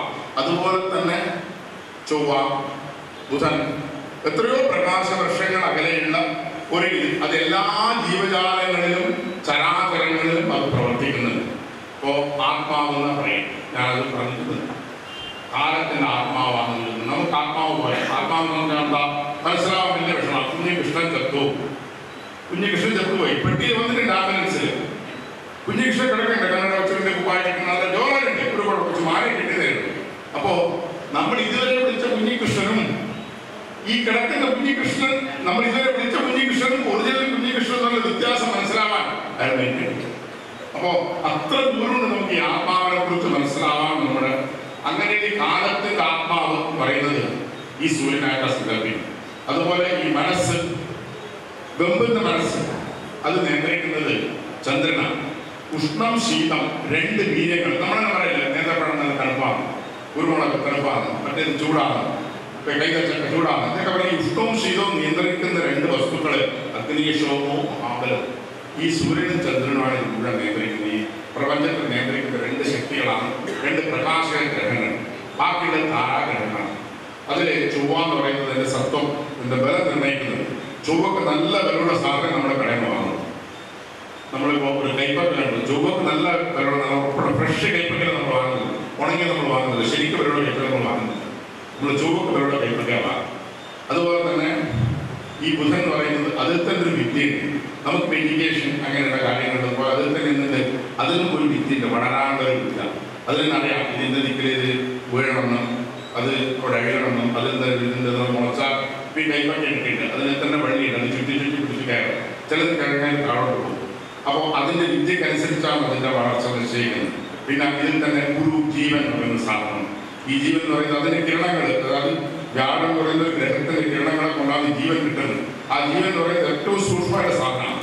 ഇപ്പോൾ ഒരു മാങ്ങയുടെ പുറത്ത് നടക്കും, അതിൽ നിന്ന് മുളക്കുന്ന ആ ഭാഗം ഏതാണെന്ന് വളരെ സൂക്ഷ്മമായ സാധനം മുളക്കുന്നത്, ബാക്കി കഴിഞ്ഞ് തിന്നാനുള്ള സാധനമാണ്. അപ്പോൾ അത് ഒരു ബീജം എന്ന് പറഞ്ഞു, അതിൽ തന്നെ ക്ഷേത്രം. ഒരു ബീജം, ഒരു ക്ഷേത്രം. ഇപ്പോൾ നമ്മുടെ മക്കളുണ്ട്, അവരൊക്കെ നന്നായി പഠിക്കുന്നില്ല എന്ന് നമുക്ക് അവകാശമില്ല. അതുകൊണ്ട് ഒരു തേടുണ്ട്, ആ തേടിന്റെ ബീജമുണ്ട്, തേടിന്റെ ക്ഷേത്രമുണ്ട്. രണ്ട് പേരത്തിന്റെ വിഷമുണ്ട്. ആ വിഷം രണ്ട് പേരത്തിന് കിടക്കുന്നുണ്ട്. ഈ നാളെ വിഷാവേണ്ട പാലിന്റെ മേലെ വിഷം, ആ വിഷം വിഷാവുന്നില്ല. ആ വിഷം രണ്ടും കൂടി ചേർത്തിട്ട് വേറൊരു വിഷയം പാലിലേക്ക് ട്രാൻസ്ഫർ. വിഷയനേവ വിഷക്രമേണ വിഷക്രമിൽ ന്യായേന നമ്മുടെ എല്ലാ ഗുണങ്ങളും നമ്മുടെ വംശത്തിലേക്ക് ട്രാൻസ്ഫർ ആവുന്നു. അതുപോലെ ഈ പരമ്പരാഗതമായിട്ടുള്ള ഗുണങ്ങളടക്കം ട്രാൻസ്ഫർ ചെയ്യാൻ ശക്തിയുള്ള ഒരു ജീവൻ അതിനുള്ളിൽ അന്തർലീനായി കിടക്കുന്നുണ്ട്. അത് ജീവൻ എന്ന് പറയുന്ന ഗ്രഹത്തിൽ വ്യാഴത്തിന്റെ പര്യായത്തിന് അഗ്നിയോ ജീവൻ, ഗുരു, ആസ്പീജിത്ത്, ഇതൊക്കെ ഗുരുവിന്റെ പര്യായമാണ്. അതിൽ തന്നെ കാമങ്ങൾ, ഏതിന് ആഗ്രഹങ്ങളില്ലാത്ത വഴി നടക്കുന്ന പട്ടിയായാലും പൂച്ചയായാലും അത് ചെടിയായാലും കൊടിയായാലും എല്ലാം ചെന്നിട്ട് അതിനൊരു ആഗ്രഹമുണ്ട്. അത് ശുക്രന്റെ നിക്ഷിപ്താണ്. പിന്നെ ജാതസ്യഹി ധ്രുവോ മൃത്യു ധ്രുവോ ജന്മമൃതസ്യ തസ്മാത് അപരിഹാര്യ. അത് ജനിച്ചു എന്നുള്ള ഉറപ്പ് തീരുമാനിക്കണം, എന്തായാലും നാശമെന്ന് ഉറപ്പാണ്. ഇത് നിശ്ചയിക്കുന്നത് ആരാണ്? ഈ ശനീശ്വരൻ എന്ന് പറയുന്ന ഗ്രഹമാണ്. ശനിയാണ് നേരത്തെ ദുഃഖം എന്ന് പറയുന്ന കാലം. അതിൽ തന്നെ ഉണ്ട്, അത് നശിക്കാനുള്ളൊരു വഴിയുണ്ട്, അതിനെ സംരക്ഷിക്കാനുള്ളൊരു വഴിയുണ്ട്. ഇങ്ങനെ ഈ 7 ഗ്രഹങ്ങളുടെ കാലഘട്ടം കൊണ്ടാണ് ഈ പ്രപഞ്ചം നിശ്ചയിക്കുന്നത്. ഇതെന്ത് ചെയ്യാന്ന് അങ്ങനെ വളരെ കോംപ്ലിക്കേറ്റഡ് ആണ്. അങ്ങനെയുള്ള ഈ ശാസ്ത്രം, ജ്യോതിഷ് ശാസ്ത്രം എന്ന് പറയുന്നത് അത്രയധികം ഡെപ്തുള്ള ഒരു ശാസ്ത്രം, അതുപോലെ തന്നെ ജനങ്ങളായിട്ട് വളരെ ബന്ധപ്പെട്ട ഒരു ശാസ്ത്രം. ഈ ശാസ്ത്രം നമ്മുടെ ഈ വേദാന്തത്തിലെ വളരെ പ്രധാനപ്പെട്ട ഒരു ശാസ്ത്രമാണ്. അതിന് ഗണിതം, സംഹിതാന്നും പോരാണ്. അതിൽ ഗണിതവും സംഹിതയും വളരെയധികം ഈ പറഞ്ഞ പോലെ ലോകത്തിൽ തന്നെ മാതൃകയായിട്ട് അതിൻ്റെ കാര്യങ്ങളാണ്. അതിൽ തന്നെ ഈ ഹോര എന്ന് പറയുന്നത് ഒരു ഭാഗം വലിയ ഏരിയയാണ്. നമ്മുടെ പ്രപഞ്ചത്തിന്റെ സൃഷ്ടിക്രമം, കാലനിർണയം, എന്തൊക്കെ സംഭവിക്കും, ഇതൊക്കെ പറയുന്ന മുഴുവൻ അതിൽ ചില സത്യങ്ങൾ അതിലുണ്ട്, ഇല്ലാന്ന് പറയാമല്ലോ. അതൊക്കെ ഉപയോഗിച്ചിട്ട് ഇന്നത്തെ കാലത്ത് പലതും ചെയ്യും. അത് കഴിഞ്ഞതിന് ശേഷം അതിലുള്ള പദങ്ങൾ ഞാൻ ഇന്നലെ പറഞ്ഞു, ഹോര എന്നുള്ള പദങ്ങൾ, അഹോരാത്രം എന്നുള്ളത് കട്ട് ചെയ്തിട്ടാണ് ഹോര, ഹവ എന്നുള്ള പദങ്ങൾ, അതുപോലെ ത്രികോണമിതി, ട്രിഗണോമെട്രി, അങ്ങനെയുള്ള പദങ്ങളൊക്കെ ഇതിൽ പോയ പദങ്ങളാണ് ഇതിലൊക്കെ ഉള്ളത്. ഈ A+B² ഒക്കെ ലീലാവതിയിലെ ശ്ലോകായി പറഞ്ഞു നോക്കി പറഞ്ഞൊന്നുമല്ല. അത്തരത്തിലുള്ള ശാഖകൾ ജ്യോതിശാസ്ത്രത്തിൽ വളരെയധികം ഡെവലപ്പായിട്ടുണ്ട്. അതിൽ തന്നെ ഈ മനുഷ്യന്മാരുടെ കാര്യത്തിൽ എന്താ ബാക്കിയുള്ള ദിക്കിലൊക്കെ കൗൺസിലിങ്ങും ഡോക്ടേഴ്സും ശൂന്യതല ജീവിക്കുന്നു. അവർക്കെന്തില്ല, അവർക്ക് ആണിയടിക്കാൻ സ്ഥലം. നമുക്കെന്തുണ്ട്, ആണിയടിക്കാൻ അമ്പലങ്ങളുണ്ട്, ഗ്രഹങ്ങളുണ്ട്, ഇതുപോലെ ഭൂതങ്ങളും പ്രേതങ്ങളും പിശാചുകളും പലതുമുണ്ട്. അതുകൊണ്ടെന്താണ് നമുക്ക് നമ്മുടെ ഭാരം ഇറക്കി വെക്കാൻ ഒരു ഭാഗവും ഇന്നുണ്ട്. അതാണ് ഈ ജ്യോതിഷത്തിന് മറ്റുള്ള അംഗങ്ങളിലുള്ള വ്യത്യാസം. മറ്റുള്ള ഈ ഭാരം ഇറക്കി വെക്കാനുള്ള വഴിയില്ല. ഈ ശിക്ഷയിലോ വ്യാകരണത്തിലോ കൽപ്പത്തിലോ പഠിക്കാം എന്നാവാം, നല്ല കാര്യം. പക്ഷേ നമ്മുടെ ഹൃദയത്തിലുള്ള ഈ ഒരു വസ്തു അല്ലെങ്കിൽ നമുക്ക് പ്രതീക്ഷിക്കാം, അത് ഈ ശുക്രൻ്റെ അപഹാരം കഴിഞ്ഞാൽ സൂര്യൻ്റെ അപഹാരം കഴിഞ്ഞാൽ ശരിയാക്കുന്ന ഗ്രാഫിൻ്റെ വൃത്തിയാണ്. അത് 2022 ജനുവരി 14 വരെ 15 മുതൽ ഓക്കെ 15 വരെ കറക്റ്റായിട്ട് നിൽക്കാനുള്ള ഒരു ശാസ്ത്രം. അത് വലിയൊരു കാര്യമാണ്. അത്തരത്തിലൊരു വഴി നമുക്ക് കാണിച്ചു തന്നത് സയൻസ് ഒരു സയൻസ് ഇതിൽ തന്നെ ഉണ്ട്. അത് സയൻസായിട്ട് ഉപയോഗിക്കുന്നവരുണ്ട്, അല്ലാത്തതുണ്ട്. അടിപൊളിയാണ്. പിന്നെ നോക്കിക്കോളും, പിന്നെ ആലോചിക്കാം. അത്തരത്തിലുള്ള കേസസ് കൊണ്ട് നോക്കാം, ചിന്തിക്കാവുന്നതാണ്. അപ്പോൾ അത്തരത്തിൽ ജനങ്ങളായിട്ട് വളരെയധികം ബന്ധപ്പെടുന്നൊരു വേദാന്തം, ഒരു ശാസ്ത്രം, അതുപോലെ തന്നെ ബാക്കി വേദത്തിൻ്റെ അംഗങ്ങൾ 2 ദിവസം കൂടെ 10-20 മേലെ പ്രബന്ധങ്ങൾ കൂടെ അവതരിപ്പിച്ച് ഇത്രയധികം ആൾക്കാരെ വന്ന് സെൽഫ് ഡെവലപ്മെൻറ്റ്, സ്വന്തം ഈ ആവശ്യത്തിന് വേണ്ടി നമുക്ക് പ്രിപ്പയർ ചെയ്യും. 10 പേര് കേൾക്കും, ഇതിനെക്കുറിച്ചൊരു ചർച്ച വരും. അങ്ങനെ 2 ദിവസത്തെ സെമിനാർ എന്ന് പറയുന്നത് പല ആൾക്കാർക്കും ആത്മാവിൽ ജ്ഞാനം സമവായ സംബന്ധന നിൽക്കുന്നതെന്നൊക്കെ പറയും. ശബ്ദരൂപത്തിൽ ഇവിടെയൊക്കെ നിൽക്കും. ഉത്തരോത്തരം ഇപ്പോഴും ഭാരതം നിലനിൽക്കുന്നത് അല്ല, ഒന്നും സംഭവിച്ചില്ല. പലതും നമ്മൾ പറഞ്ഞതല്ലാണ്ട് അങ്ങനെ ഒന്നും അപകടമൊന്നും സംഭവിച്ചില്ല. അതുപോലെ ഈ ആർഷ സംസ്കാരം എന്നും നിലനിൽക്കാനുള്ള ഒരു കല്ല് നമ്മുടെ വഴി ആ ബിൽഡിങ്ങിലേക്ക് വെച്ചു എന്നുള്ള സമാധാനം ഭാരതീയ വിദ്യാഭ്യാസം കൂടെ കൂടിയിട്ട് നമുക്ക് ആ പണിക്ക് നമ്മൾ കൂടി ഉള്ള സമാധാനം നമുക്കുണ്ട്. അതുകൊണ്ട് ഈ ഒരു അവസരം നിന്നിട്ട് എല്ലാവർക്കും വേണ്ട ഗൈതവമായ Thank you, Shri T.P. Radhakrishnan sir. You are really a skillful orator. You really enthralled the audience. Thank you very much. Now it's time to hand over the citation and participation certificates to the speakers. I'd like to call upon Shri Devendran sir to come on to the dais and hand over the same. To kindly receive the same, I request Dr. Uma Maheshwari Shankar ma'am. Ma'am, please.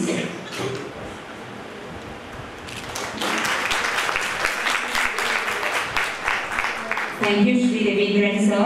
Now let me call upon Gokul Das sir to come on to the dais and hand over the same. To kindly receive the same, I would like to invite Dr. Sujata Raghavan ma'am. Ma'am, please.